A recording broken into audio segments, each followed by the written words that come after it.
And welcome to the podcast, Appetite for Distortion. It is Brando, episode 206. Actually, Wow. 207. I lost track. I'm reading. I'm like, that's what I have to do half the time on this podcast. And I remember it's like an old shtick, and it's not really a shtick. I just think I have some sort of early Alzheimer's. Is that my former co-host? I'd always ask him at the beginning of every episode, what episode are we on? And I literally would kind of forget. And so I'm looking at my episode catalog, and I'm seeing the episode with Bootsy Collins is episode 206. So this is episode 207. Even though it's all, I love it live. So even though there are, I don't want to call it a mistake. That's just me. That's just Brandon. That's just how it works. Brando, welcome to the podcast. And I'm so excited to have today's guest. I don't even like saying guest half the time. Just someone who's allowed me some time to chat about their life, because I'm interested in it.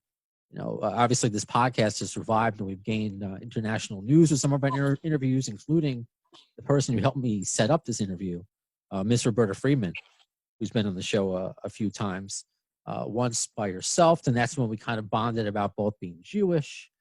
And came on with both. She kind of co-hosted with Teddy Zigzag. We kind of both co-interviewed Teddy. And last time we had a really big, important conversation, and I love the feedback from my listeners about Black Lives Matter. And she was really honest about her feelings and getting that across. And I took that as an opportunity personally to learn and to listen and try to siphon through, my own prism, and because everyone has it. So, but today. Last time, Tracy, I wish I was in studio for this. It's the first time I was in studio with Roberta Freeman. I had it queued up, the sound. Everyone quotes it every time Tracey Amos is mentioned, or Roberta Freeman. With us is Tracy and Roberta. They'll help you. They know the words. It's on the live album, and I wish I had that queued up to introduce you right now. So you just have my terrible. Rambling intro, Tracey Amos. You're forgiven, no problem. Welcome to the Appetite for Distortion program. It's Thank this is you. really cool. It's nice to see you. We haven't decided at this moment if we're going to put it out as a Zoom or an audio. We'll see. But it's just nice. That's how I'm recording now. Regardless, I think it's a nice. It's a very, very small silver lining of this horrible thing that's been going on in the world, that people are connecting this way instead of just texting, or people want interaction as close as they can get it, and Zoom seems to be the closest. So if I can ask, just where are you now? How are you doing? I hope your family's okay. I hope everything's all right in your land, first and foremost. Yes, I'm here in Redondo Beach, California, and everything's fine. My family's doing well. It's actually such a crazy time, but I'm using the time to do what really is close to my heart, which is different projects to help people during this period.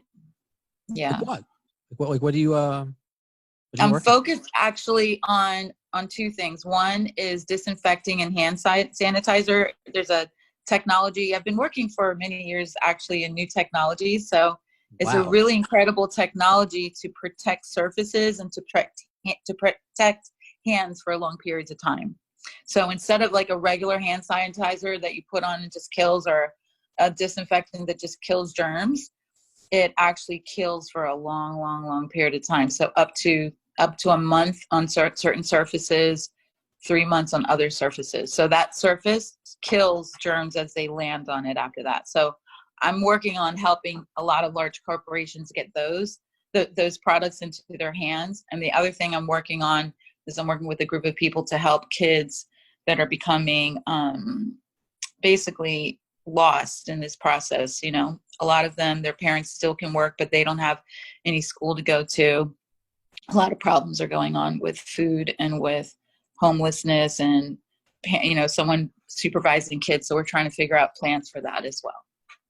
That is incredible. I mean, a lot of people don't put their money where their mouth is, and they just, they'll hashtag something, but you are on the front lines. You're putting your boots to the ground. How did you get into this? Because a lot of people, of course, want to kind of catch up with you.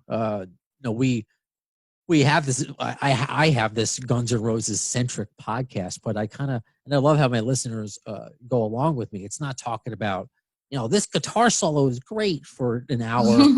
We have those episodes, sure, but we'll take, someone in the GNR world and we'll expand it to something that affects us all. So this obviously affects us all. And, as GNR topics come up and we like, what happened to Tracy and Roberta, and we love them, that illusion era, and we're talking about reunions and all that stuff, and people want to know what you've been up to. So we've caught up with Roberta, of course. So is this something new that or did you feel like you because of the pandemic, or is this something you've been working on for a while?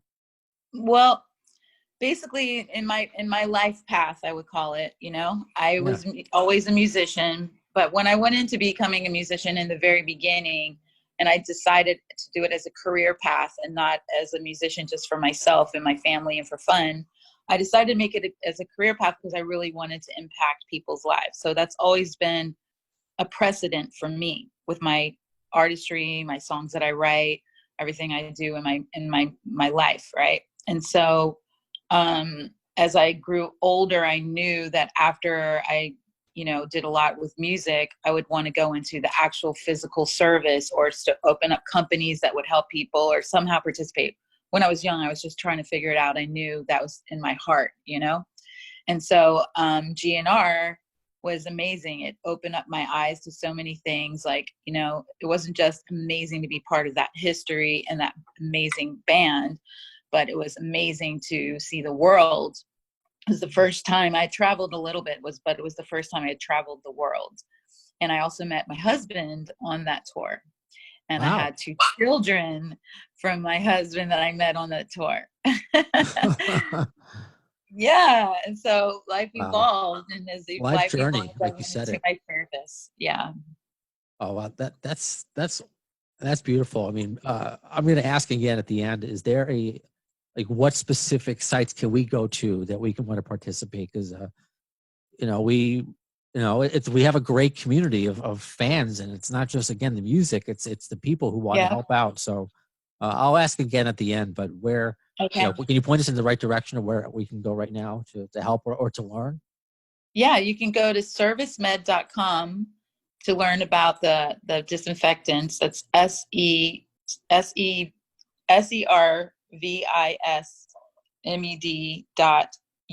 is actually what it really is. I'll send you the link for that. Okay. And then there's several organizations that are working. One of them is working with the government, and the other ones that you could actually participate in, I'll get you the ones that will help. Like if you could want to donate, or in your area want to bring in some type of support to the kids in your area, there's a network of people helping the kids. So I'll have to send you the links to different organizations that we are working with.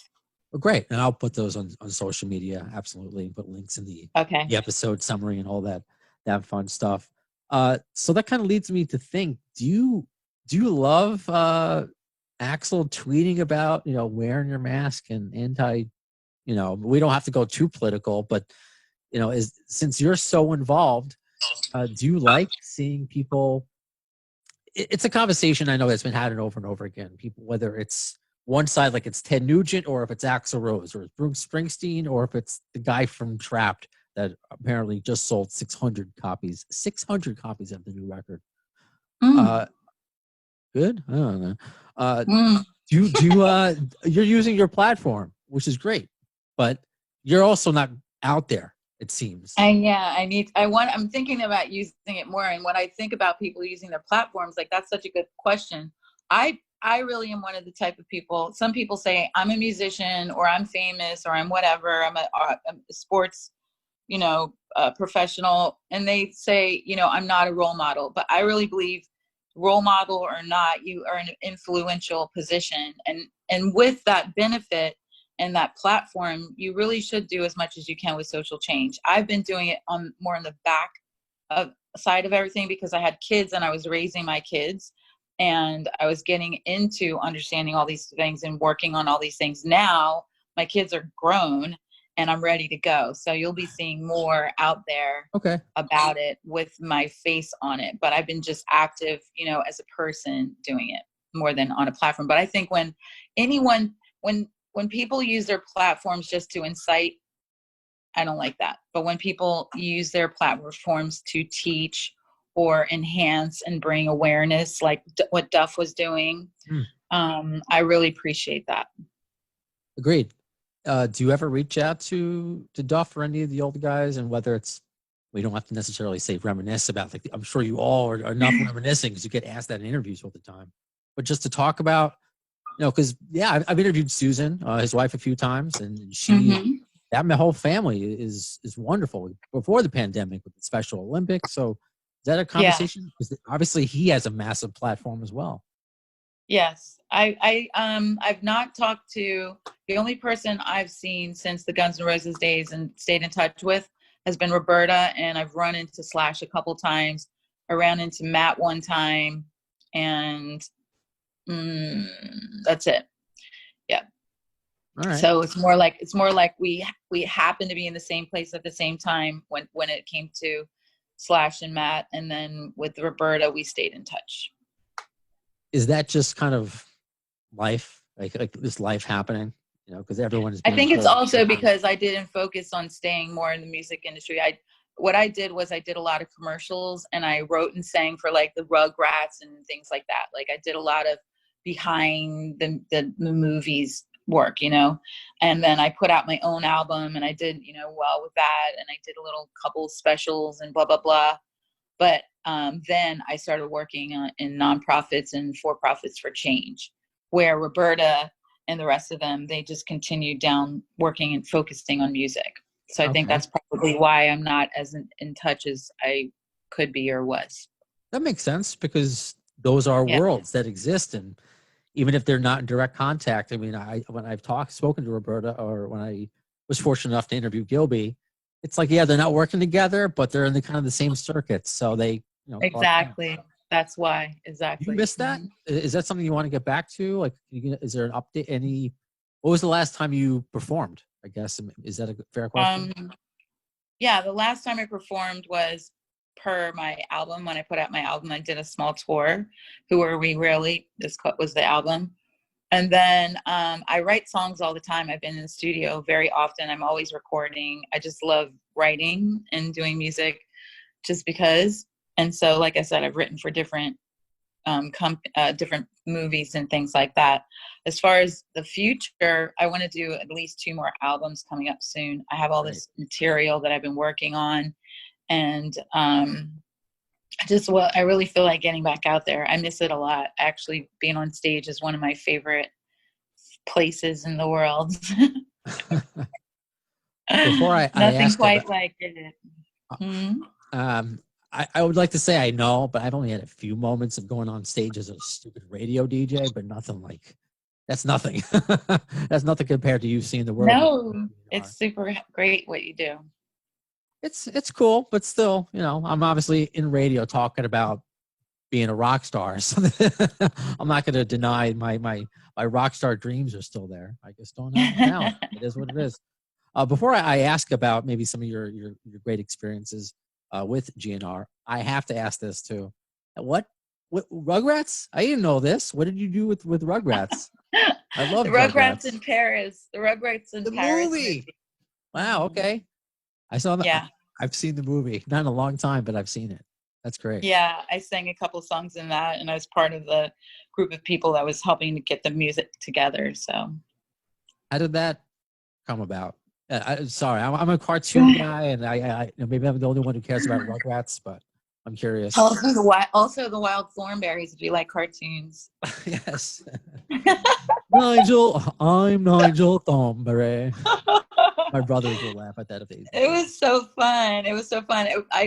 One of the guys that worked with me on my music throughout the years, he does a lot of film scoring, and so that's how that happened. I mean, I did songs in Bring It On, like there's a what do you call it, the cheerleader movies, all kinds of TV and movies. I did some Old Navy commercials, all kinds of stuff, and I was offered a lot of tours, and I just never wanted to go back on tour. I was offered major record deals also, and they just never really fit who I was. I really wanted to put my album out with a major instead of on my own, but they really were kind of wanting me to be this pop girl when I was the rock girl. And I was the eclectic rock girl on top of that, and they didn't get it. And so they're like, but you write all these pretty pop ballads, because I write a lot of different styles, but that's not who I am when I perform. You know, my artist self is different. And so I really wanted to stay true to myself. So I put my own album out and I'll do it again. That's it. I mean, it doesn't get any better as far as we talk about role models. You've done what you wanted to do. You've been successful. You've had opportunities, like great opportunities. You're like, it's not for me. And look at you. You're spending your time helping people now. You know, it's. Well, I mean, it sounds all, you know, that's who I am. I know I'm using. So you're right. I'm being with a broad myself. brush. Thank But you know what you. I mean. Yeah, I mean, I really appreciate that. Thank you. But at the same time, you know, it's hard when you like come off a tour like that and you're like, I want to, you know, when I was young and I was like, I want to get on stage and do that too, and be in the center of it all. And then you go to and you know you can do it, and you go to the record companies and they break your heart. Yeah, you know, and they say, and you know, the record executive's like really excited because I have this publisher that's publishing me from EMI on this side, and then I have this big attorney on the other side that represents all these big, you know, artists. And he's like, oh, I've always wanted to work with them. And I'm like, what about me, sir? Do you like my songs? Oh yeah, they're good. Do you like my voice? You know what I mean? And I know this guy only wants me to be the pop, and I know this guy only wants me to be rock, and neither of them care about me. They just want to build their own careers. It's kind of heartbreaking. And that's why I really love GNR. That's why I love rock and roll, because rock and roll, we don't compromise. Like you mentioned, you're working with who did you just say a minute ago? Went out of my head. Who you just interviewed? Bootsy Collins. Bootsy, yeah. Funk, they don't compromise. Jazz, they don't compromise.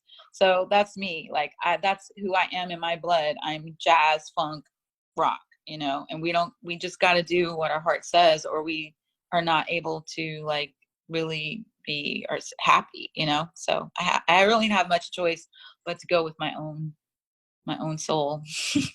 Again, on a smaller scale, I think I understand. While I never, as a radio personality, I've been those guys who talk for 30 seconds to a minute in between Zeppelin and Stones for the, you know, the millionth time. And, you know, I never went out of my way to be different or to be any sort of shock, but I couldn't help to inject my Seinfeld-esque humor into it.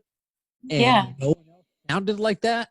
And it's not like, and I tried my best not to have an accent or to kind of fit in, but at the same time, I'm like, I can't just be another, what we call liner jocks, who the ones who just read.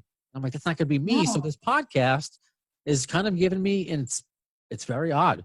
You know, I've intertwined it with my real radio job, but it's given me a lot of satisfaction because it's allowed me to be me. You know, and I love it. I love your. What is that? A ninja on your? My girlfriend just got me. It's a Leonardo who's hanging from my. I thought it was a ninja. Ninja Turtles. Leonardo. Yeah, it's Guns N' Roses and the Teenage Mutant Ninja Turtles. That's all you really need to know about. I love it. And I love the first thing I thought when I heard your voice was I love your accent. You know? Oh, okay. Where are you from? Yeah. I'm from Wilmington, Delaware, and I grew up going to New York to see Broadway and different things, and then I moved to New York after college, and I lived in New York for a long time before I moved to California. I love New York. It's my favorite place. Okay. That's awesome. So because I know we only got you a limited amount of time this time, and we talked off air. Hopefully we can do a reunion with you and Roberta. That'd be lovely. Yeah. Let me see if I can find the tweet, because I want to credit the listener, because I just thought it was such a funny thing to have both Roberta Freeman and Tracey Amos in my cell phone. I post. Well, yeah, I do have it. I found it. This is from Entropic Enigma, Craig on Twitter. He says, you need to label them as 976 horns in your phone just for the LOLs. Okay. It made me laugh. We're not the horns. We're the background singers. 976 horns. And then there's Roberta and Tracy. I know. It was a stretch. I mean, I think you knew that. It was more of like a stretch of a joke just to. Have you ever interviewed any of them, Lisa or Cece or Not Anne? yet. I want to. Not yet. Not yet. So maybe, do you still speak with or was that answered before with the? Yeah, no, I haven't spoken with them. We had so much fun on that tour. It was such a fun, unique time. What's the show that kind of stands out to you? Because it was a long time. Is there one in particular that, in a positive way, it could be something that maybe we don't even think of, where maybe you went out to eat to a special place after, maybe the show, like you met your husband, like what, or maybe you walked in on / going to the bathroom or something like silly. Is there anything that stands out to you? Like maybe a couple shows. Oh my gosh, there's so many things. Let me think. One of the things I loved, Wimbledon was my favorite when we did the Freddie Mercury tribute concert, and the Paris pay-per-view was amazing. And doing all the preparation and all the rehearsals for that with like Aerosmith and Lenny Kravitz and Brian May is really amazing. But one of the funny quirky things is just I was kind of mentioning it earlier today, actually. I was sitting with Roberta backstage at the Wimbledon, and Axl was singing with Elton John. And so we were right, probably like 12 feet away from them backstage, and they're on the stage, singing. And I meet so many people, as you can imagine, and that are very famous. And I've just thought of them as people and say, hi, how are you? I screamed like a freaking Beatles fan losing their mind, like, oh, like when I saw Elton John start singing, and Roberta punched me in my shoulder and said, stop, be cool. I was like, okay. But I lost it when I saw Elton John. He was like ever since I've been little, like one of my biggest, amazing. I get teared up. I have tears in my eyes just talking about him. I love Elton. So that would have to be my highlight, like seeing Axl singing with him and Roberta punching me. I thought that was the funniest thing ever. And of course, rehearsing with everybody was amazing. When I first met them, I'll never forget how the whole tour came about. That's the other part that was really weird and amazing at the same time. I was singing in small bands and doing my own recordings in New York. And I was singing with one band signed to TVT called Rise Robots Rise. And they have these very intricate, very interesting background parts. And we needed one more person for this big show at the Palladium. And it was going to be our biggest show ever. And so we brought in this new girl. That was Roberta. It's the first time I met her. And she was recommended by her sound guy. And she was really into it. And we just rehearsed and did the show. And she kept saying, I'm moving to LA after this. I'm just here in between tours. She was already on tour. I think it was with Motley Crue, or it was with a couple of different Cinderella. Yeah. And so she had already been on big tours, and we sang together, and it was great. And so then she's like, bye, I'm moving. And she left. And so I'd only met her and knew her for a couple of weeks during that period of time. And then she was gone. So I had wanted to go on a big tour while I was shopping my album to get an album deal. So my demo was done, and I had it in the hands of the attorney to take it out. And so I don't know if you believe in this, but I believe in the power of intention and focus and bringing things into form, So I literally was sitting with a candle every night, right? Saying, I want to go on tour. I want to go on a big world tour, and I want to sing, and I want to be on stage and do that while my demo's being shopped. And then I want to come back and record my album. And so literally while I was sitting there with my candle, the phone rings, and it's Roberta. And she's like, do you want to go on tour with Guns N' Roses? And I was like, oh. It worked. That's amazing. Yeah, that's how it went down. It was so funny. And then she was like, you have to fly yourself out. And if you get it, then they reimburse you. If you don't, they'll fly you back. I was like, oh, I'm getting it. It's my tour. What are you talking about? She's like, and I went out and bought all my gear and went over there in my gear, and there we went. It was great. Worked. That's awesome. Walked in and I felt like I was walking into like a MTV video, because that's how they live, is exactly what you see is what you get. And Slash walks up to me with his hat on, his famous hat on, with his Jack Daniels in his hand. Nice to meet you. And there we go. I love it. I love that. Roberta often says, because she says like Axel was so great to both of you, but she felt like, and she's mentioned it a few times, that he really fought for both of you to be there. Like the other guys, not that they all were great, but I guess they wanted to be kind of. It was that big change with GNR, going from like a tight knit band, rock and roll band, to this orchestral monster, which is the GNR I grew up with. I'm going to be 37 later this year. I grew up with Tracey and Roberta, November Rain. So that's Use Your Illusion.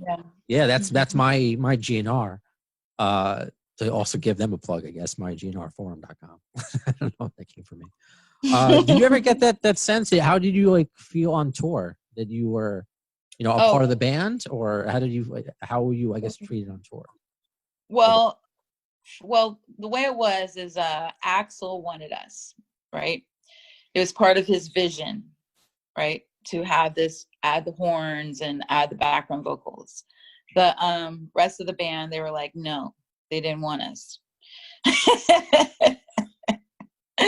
And so Roberta was there before I was, fine, helping, like, okay, well, what kind of other background, if I get the gig, what do you want the other girl to look like? Do you want us to be bookends? Do you want us to have different types of voices, or how do you want the blend to be? So she was there before I came, helping them to conceptualize how to bring Axel's vision, which they didn't even want to bring to life. He didn't even come to any of that.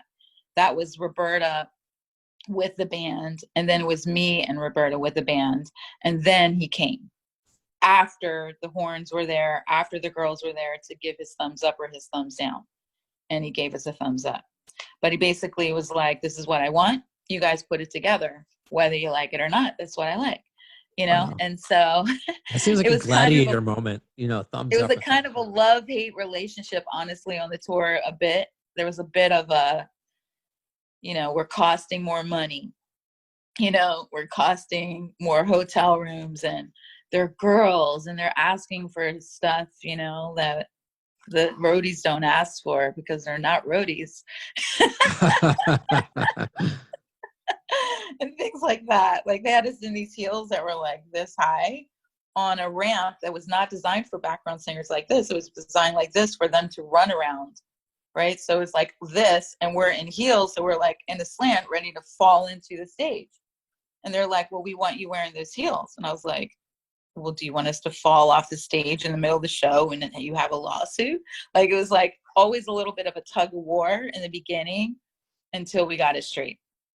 Then everyone got it, and they saw Axel's. I remember when actually it started clicking and the magic started happening.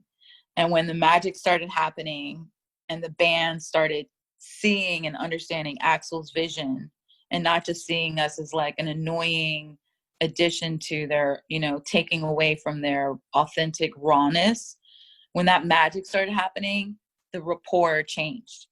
And there's less of a love-hate. It was more like an appreciation and a we're kind of like part of the band in a way feeling. Do you feel like it motivated you to be like kind of, since other than being Axel's vision, to kind of, I don't want to say prove yourself, but just to show them that you belong there, I guess. Was there, or were you say, you know what, it doesn't even matter what you think. This is Axel's, whatever he wants is going to happen. Like, it wasn't really obviously clear that was the situation in the beginning. We learned that as we were there. So in the beginning, I didn't realize anyway, I don't think Roberta did either, that they didn't really want us to be there, but then after they accepted us, then they were like, we really didn't want you to be here, but we like you now, kind of thing. So it wasn't like they, you know what I mean? The tug of war in the beginning, I didn't understand it until the middle, when I understood why we had that tug of war over little things, and figuring out logistics and how to, treat ladies on the road, kind of thing. So, we didn't really, they weren't overt about it. They were gentlemen. They didn't tell us, we don't want you here, man. And they weren't like that. They were kind to us. It was just more like with their management, working out things, that there was always a tug of war. The guys were always kind and were always really cool.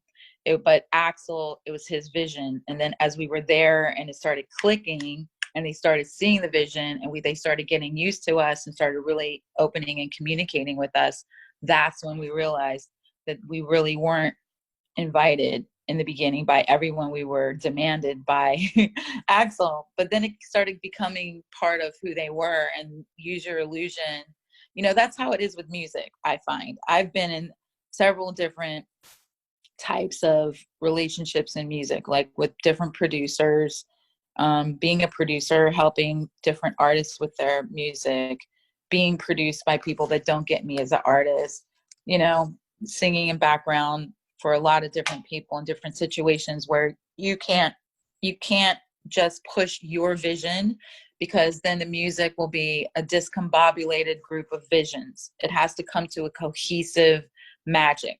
And sometimes you have to give, and sometimes you have to take, and sometimes you have to push because that's what it is. And sometimes you have to acquiesce because you have to trust that other person in the process.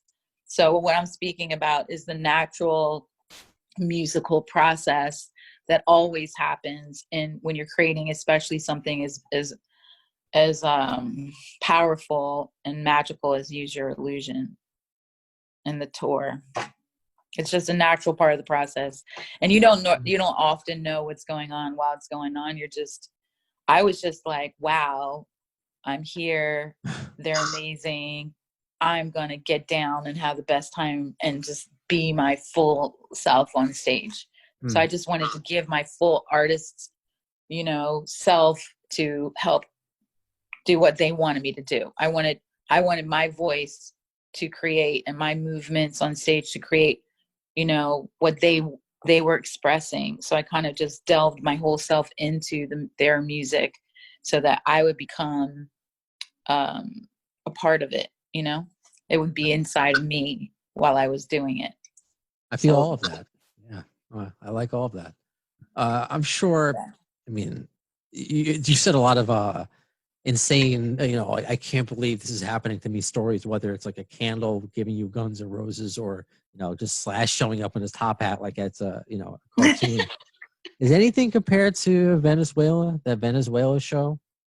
Or I was not in Venezuela. You were not at that infamous show?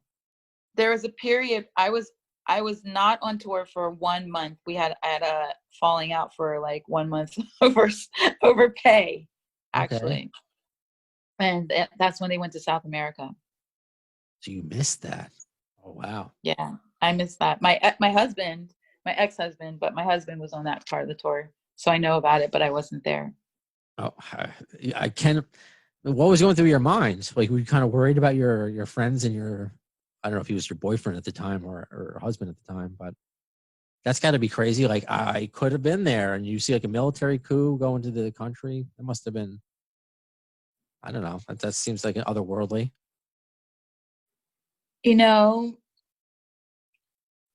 Being on tour with Guns N' Roses was always kind of an epic, crazy adventure. Like, I remember it didn't scare me. It didn't shock me. It was kind of normal, actually, by that point, because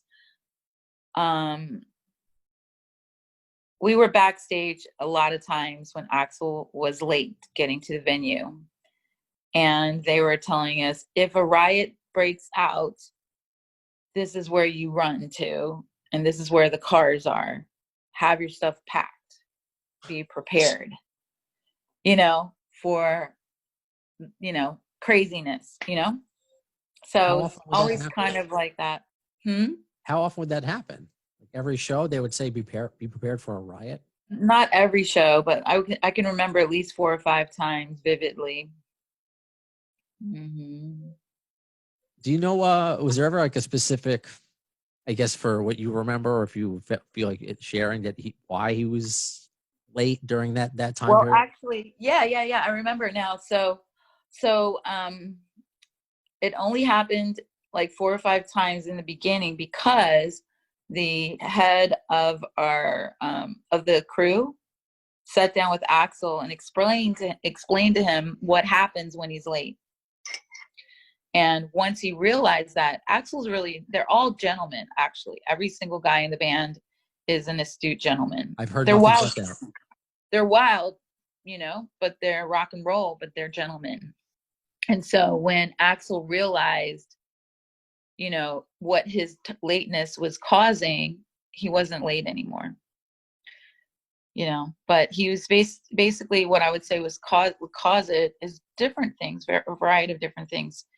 He was doing something, catching the jet and flying in, and for whatever reasons it was late, all kinds of different things, all different reasons. But, there's often rock stars are divas.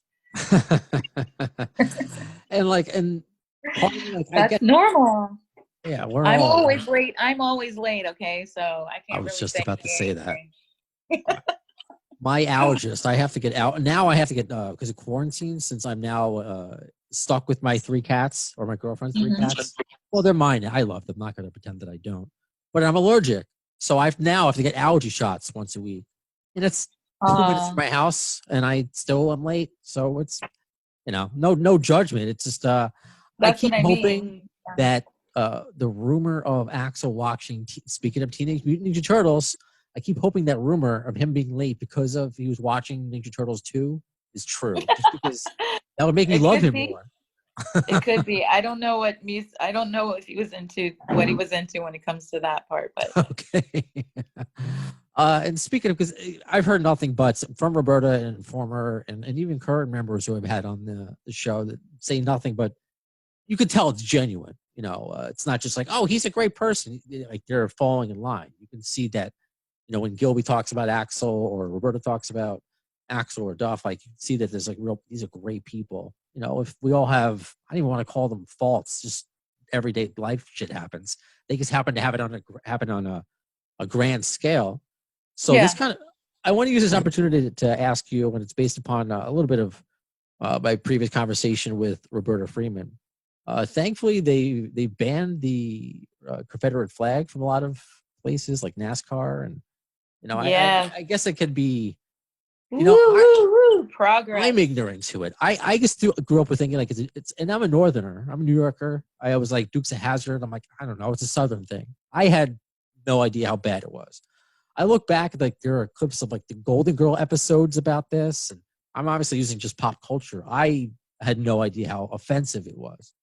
I look at like Axl Rose or Tom Petty. No way were they doing it to be offensive, wearing Confederate flags. That's my view of it. When he went on stage in a Confederate jacket, did that make you feel a certain way?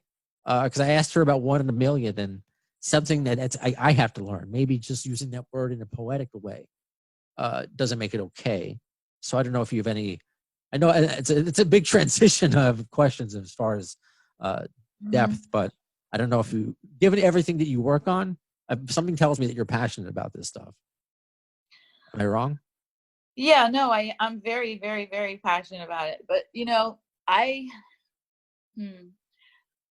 I would say that him using the N-word, the way I took it when he said it, it was not being used.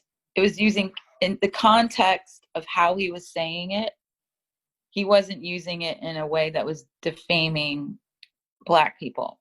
But at the same time, it was lacking in the sensitivity of understanding the inappropriateness of that line, And I think that's the whole thing. I look at it as like we're souls in human form. Okay. So it really doesn't matter what color your human form is, except for the lessons you gain from that human form. What family, what even your religion, they're all lessons for your soul. That's just my way of looking at it. So when I see someone, that's into the Confederate flag, does it bother me? Does it offend me? I feel a little twinge, if they're not being prejudiced on top of it, I just let it go as part of their, okay, they'll figure out that's not cool. It's part of their path. But if they're using it in a manner that is directly hateful, that's a different story. Then I usually will not be in their presence. I would quit. I would speak to them about it. I would speak against it. It's really, I'm mixed, right? Just like Roberta. I have actually some Jewish blood long ago, but okay. Maybe that's why I look at it as we're souls and, colors and the thing. But the biggest lesson for all souls, right, while we're here is, why do you think, you little teeny tiny ant on this big, huge planet in this huge universe, that you're better than anybody else? And why do you think that it's appropriate to hate on someone in their little teeny bit of time of magic and miracle of being alive? Why would you think it's appropriate to hurt them?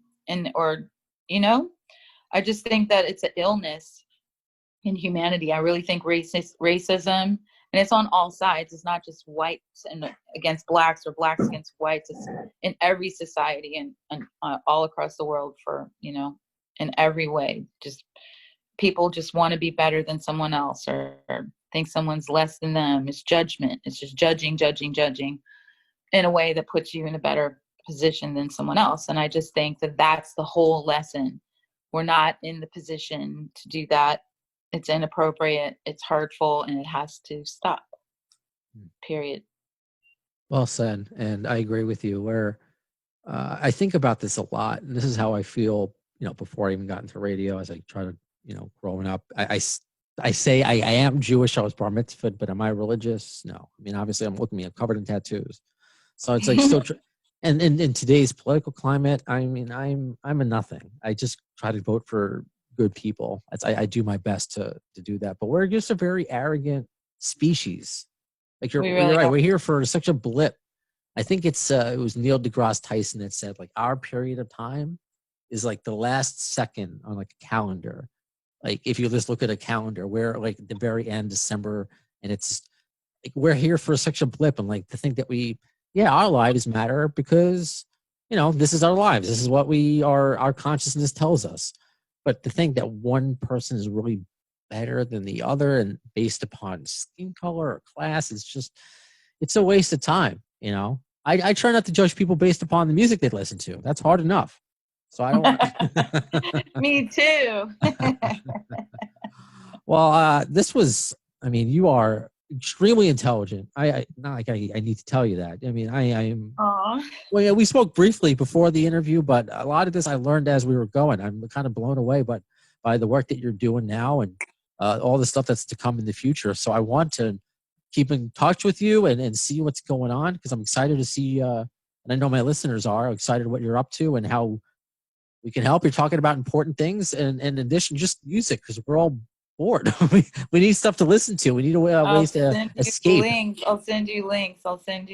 Links to causes, links to music, mine and other people that maybe haven't checked out. We all I think it's cool being bored. Actually, it's a catalyst for change and curiosity and exploration and learning. There's an ambulance going by my apartment. See, I'm not in my. I wish I was in a studio. Your studio. Yeah, but yeah. Sorry. Where are you exactly? Queens, New York. Queens. I miss New York, man. I miss New York. Yeah. Well, if the stars ever align, I told enough ambulances. I told this to Roberta. She was so nice. She did, because her sister's, I think, in New York, and she was going to visit like for a whole weekend or something. She's like, we're going to grab coffee. I'm like, oh, sure. But she's like, oh, I had to take a red eye. I can only stay for a day. I'm sorry. You don't need to apologize to me. It's the fact that Roberta Freeman wants to get, I don't drink coffee, wants to get a soda with me or whatever. That's cool. So if the stars ever align, we'd love to have you in New York as well. But I look love forward it. to talking to you again, and let's see if we can have another mini user reunion on Appetite for Distortion. I'd love to. That'd be so fun. And thank you so Awesome. much for everything you do. And I'll send you some follow-up information. Sounds good. Thank you so much for having me. Have a good one. All right. So hold on. I'm going to stop the recording.